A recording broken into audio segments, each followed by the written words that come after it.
Well, we'll start with a practical parallel. I mean, the Trump election campaign was a great drama, and there was a kind of victimized femininity, let's say, on the Democrat side, with Kamala Harris and her cohorts really emblematic of that.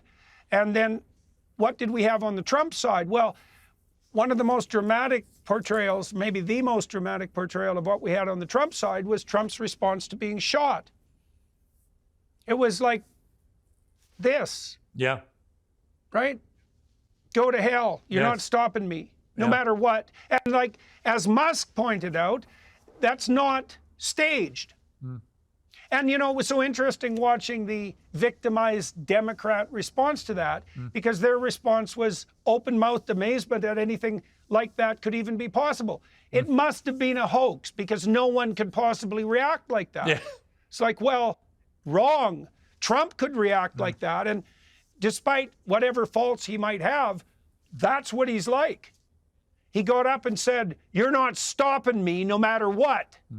And you know, more power to him. And I don't think it's an overestimate to presume that that won him the election. I totally agree. And you can see the immense literary drama there. You know what, Jordan? I've just written exactly that. I've done the Spectator magazine diary this week. And I said, when I think back, I spoke to Trump 4 times in the last few weeks of the race, including a week after he got shot, when he saw me talking about it on TV in America, and he called me. And we had a fascinating conversation. He said it had reinvigorated his faith in God, because he said God must have wanted me to survive. Because he said literally he was alive because he moved his head half an inch to read some charts on the teleprompter. And if he hadn't, he'd be dead. And secondly, that he, you know, I said to him, "Amazing you're back out doing rallies so soon." And he went, "Well, I knew if I didn't do it quickly, I may not ever do it," which I thought was one of the very few times I've seen any vulnerability for Trump. But of course but the balls, not just to stand back up when he got shot, to stand back up saying fight, fight, fight, when he didn't know if there were other shooters out there. But secondly, to get back on a stage in front of 20,000 people, none of whom you know, a week later, and to keep doing it, sometimes much bigger crowds, especially when there was a second attempt to kill him a few weeks later, where literally a Secret Service agent walking ahead of him on a golf course saw the barrel of an AK-47 poke out of a bush. And if he hadn't, Trump would have been there 4 minutes later and would be dead.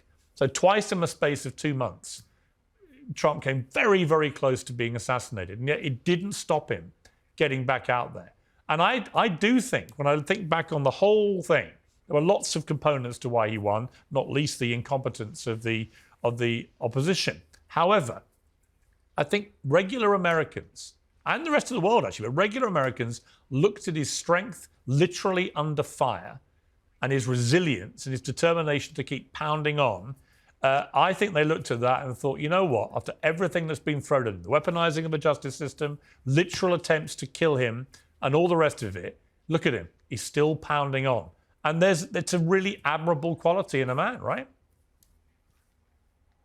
Absolutely. Well, and you know, you pointed out that it wasn't only the fact that he immediately leapt up on stage and basically said, go to hell, you're not stopping me. Yeah.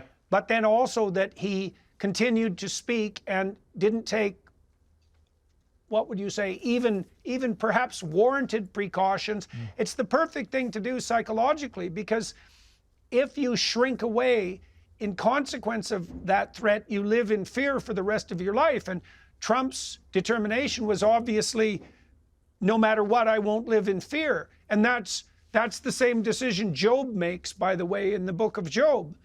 It's a decision not to lose faith and not to live in fear, no matter what, right? No matter what.